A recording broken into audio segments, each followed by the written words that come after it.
WWE talents want Stephanie McMahon back, WWE block Adam Copeland, Tempest review of AEW Dynamite, and more. I'm Luke Owen, and this is the WrestleTalk news complete with wonderful mustaches. Support WrestleTalk! Get exclusive bonus videos over at patreon.com/WrestleTalk. The last few years between WWE and Stephanie McMahon have been, well, pretty fraught. She left the company in 2022, shortly before the first sexual misconduct allegations came out against her father, Vince McMahon, but was brought back and made the interim CEO when those allegations came out, and then co-CEO with Nick Khan when Vince retired. When Vince returned in January 2023, Stephanie stepped down again from her position and left the company. Following Vince being ousted earlier this year from TKO following a lawsuit filed by Janelle Grant that accused Vince of sex trafficking among other things, Stephanie made an unannounced return to WWE at WrestleMania 40, announced the 2024 draft picks, and was in the crowd for this year's SummerSlam. It was at the SummerSlam post-show press conference that Triple H, her IRL husband and current head of creative for WWE, announced that she didn't have a position in WWE right now,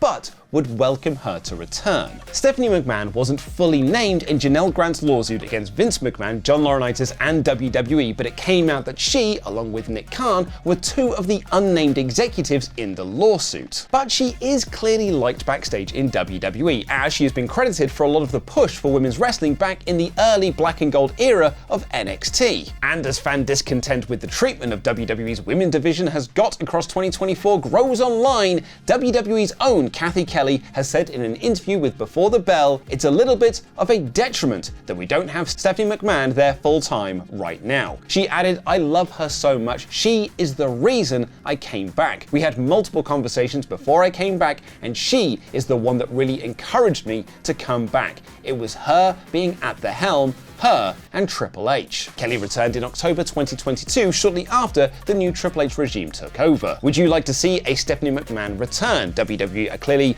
unafraid of bringing back names that aren't directly named in the Vince lawsuit, as Triple H has spoken publicly about a Brock Lesnar return. So what would you do if Stephanie did come back, and what would you have her do? Let me know in the comments down below. Someone who probably won't be back in WWE anytime soon is Adam Copeland, who is also awaiting an AEW return following his injury he suffered at Double or Nothing. However, when he does come back, he will have to remain under the name Adam Copeland, as WWE have filed for the trademark Edge for wrestling exhibitions and performances by a professional wrestler and entertainer. This is less of a tease that Copeland will be heading back to WWE soon, but more WWE protecting their IP and ensuring that Copeland cannot use the name outside of their four walls. Something they clearly care about, as it was revealed recently that AEW have been able to use the old ECW trademark, November to Remember, when promoting Full Gear, which many thought would be under WWE's umbrella when they purchased ECW in 2001. But it turns out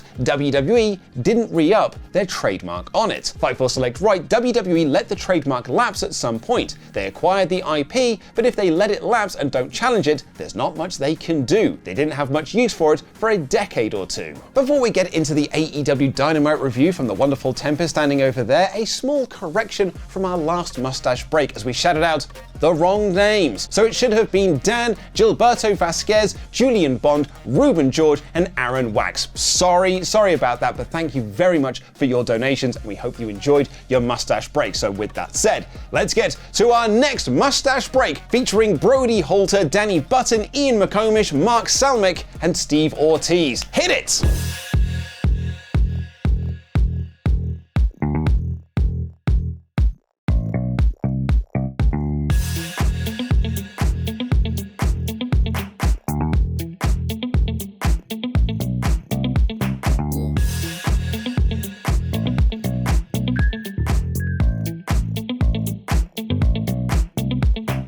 And now I'm going to hot tag to the wonderful Tempest for his review of AEW Dynamite. Wait for it. Hot tag! Careful. Hello, I'm Tempest, and my hips are not flexible enough to have done that. This is my review of AEW Dynamite in about 5 minutes. We opened the show with an abridged version of the November Rain video package, and then went right into the all-star 8-man tag as Will Ospreay, Ricochet, Mark Davis, and Powerhouse Hobbs took on the Don Callis family. Action started right away as both teams brawled in the entranceway, and after a few dives, the family took out Hobbs by throwing Ospreay into the stairs while Hobbs' knee was trapped. Will Ospreay's hot tag was about the most vicious you've ever seen high-flying offense performed, but Ospreay getting launched into a blue thunder bomb by Archer and Cage was maybe the biggest highlight of the match. Hobbs returned and made a tremendous comeback, hitting the Forever Meat clotheslines before everyone hit a parade of signature moves, culminating in Ospreay accidentally hitting Davis with the hidden blade. That will definitely not come back to haunt Will at Full Gear.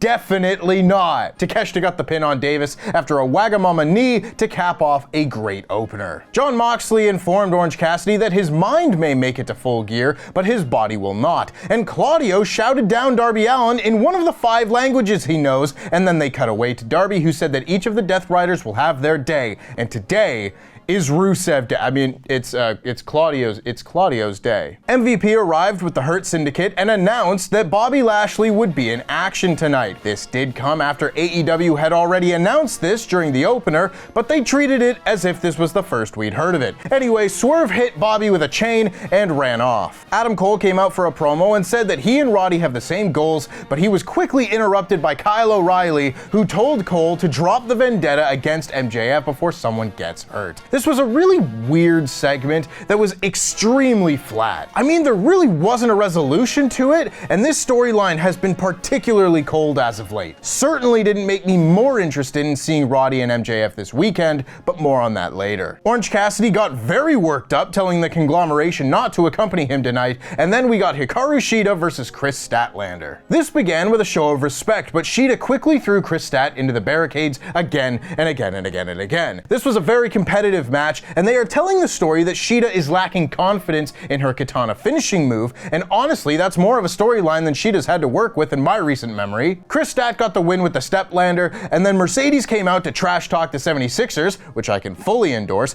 and support the Boston Celtics. No, never mind, she's lost me. Mercedes sent Camille, who still is in a sling, to fight Shida and Statlander, further teasing the dissension between the two, but really it just led to 2 baby faces beating up one injured heel, which I don't think was the desired result. Thankfully, Mercedes tried to jump Chris Stat and got the tombstone for her trouble, and the fans did seem into that bit. Fun match, Chris and Shida are both fantastic, and I have no doubt this match at Full Gear will deliver as well. MVP and Shelton Benjamin beat up a guy in a fur coat thinking he was Swerve, and then Bobby Lashley made his debut against Joe Keys and ROH legend Cheeseburger. The two of them argued over who would have to start, and so Bobby just beat them both up at once. The people love Cheeseburger because they have taste, but Bobby turned him into a smash burger and beat them both with ease. I guess Bobby was taking out the pent-up aggression he has because WWE didn't let him run that storyline where he would get fat. That's a real thing, look it up. But then Swerve jumped Bobby again, and the people were very into Swerve, which is encouraging after the Bridgeport debacle. This was definitely a bounce-back angle and made this feud feel hot going into Full Gear. Mariah May and Mina Shirakawa hyped up their championship celebration, and then they shook their breastises. Mariah did cut a solid promo here for what it's worth. Darby Allin and Claudio Castagnoli was up next, and I don't know if there is a single wrestling equation that has a better batting average than Darby Allin versus very strong man who throws him ass over tea kettle. Claudio threw Darby all over ringside and then carried Darby up the steps in a vertical suplex position because Claudio is actually not a human being. Gut-wrench superplexes and giant swings into the steps later, and Darby was getting thrown off the announce table and landing on the timekeeper's table, and the Darby wrapped himself up in a lovely little blanket and took a much-needed nap. The relatable wrestler that we all need. It wouldn't last long though, as he had to break the count, but Claudio immediately hit a huge lariat for the win. It's very nice to see Claudio getting such a dominant win, and even nicer to see it come in such a fantastic match. Private Party say they are going to win on Saturday, and then they are interrupted by the Costco guys who say they have an announcement. MJF then cut a pre-taped promo from the back of a rundown building and talked about the trauma Roddy feels from having watched his mother shoot his father, and the positive feelings Roddy must get from Cole to keep doing so much for him, and closed by saying after Full Gear, Roddy will wish that he was shot by his mother instead. The Costco guys cut a promo on QT Marshall, and I mean, this guy's a proper worker. I don't know what the chocolate chunk cookies have to do with anything, but I believe it when he says he cares about it. They say the Rizzler is going to be there, and I'm only just now learning that the Rizzler is a child and not a cool Gen Z Batman villain. Roddy Strong came out for a live promo and said that MJF shouldn't feel sorry for him because he feels sorry for MJF. This was a very earnest babyface promo, and again, the crowd really weren't that interested in it. To me, this still reflects on the lack of overall excitement surrounding this feud in general. Hopefully that changes with MJF actually in the building starting this weekend, but this has been a trend for quite a while now. Daniel Garcia and Daddy Magic showed the Reservoir Dogs footage of them and Jack Perry from Collision, and Danny said Jack doesn't know what he's had to sacrifice to get here. Jack spat in his face, and Danny produced a crowbar and hit Jack's bus a few times. I thought the point of the bus was that it already looked dilapidated. What are a few dents in a busted headlight gonna do? Even Jack was like, that's it? And that's how I felt. That's not how I'm supposed to feel. Then Chris Jericho and Tomohiro Ishii engaged in the longest and slowest chase scene since the entirety of The Last Jedi, as Jericho neglected to sign the contract for their match, and then they walked all the way to the ring, with Jericho placing a trash can in front of him, placing a stagehand in front of him, putting a doctor. It was a very good segment. This was probably the most absurd thing I've seen in wrestling this year, and possibly the most entertaining. Jericho said he doesn't have a pen, and then Ishii gave him a pen. Jericho signed it, and then the Learning Tree brawled with the conglomeration with the babyfaces standing tall. Then we had Jamie Hayter interviewed backstage, where she wondered why Julia Hart felt the need to interrupt her last week, at which point she was once again interrupted by Julia Hart, who is an archer now. Again, a very cool vignette showing Julia killing the weaker versions of herself. You may have noticed something by this point, and if not, I will point it out now. This was the 7th non-match segment in a row, and I was beyond restless by this point, but now it's time to wrap up the show with the main event between Orange Cassidy and Wheeler Yuta. It was Yuta who targeted Orange's neck, which is becoming a theme among the Death Riders, by hitting a brainbuster on the barricade. Wheeler used many of Bryan Danielson's moves with the hammer and anvil elbows and the cattle mutilation, but when Wheeler tried to use a chair, Orange rolled him up for the win. The Death Riders all jumped Orange after the match and duct taped his hands in his pockets.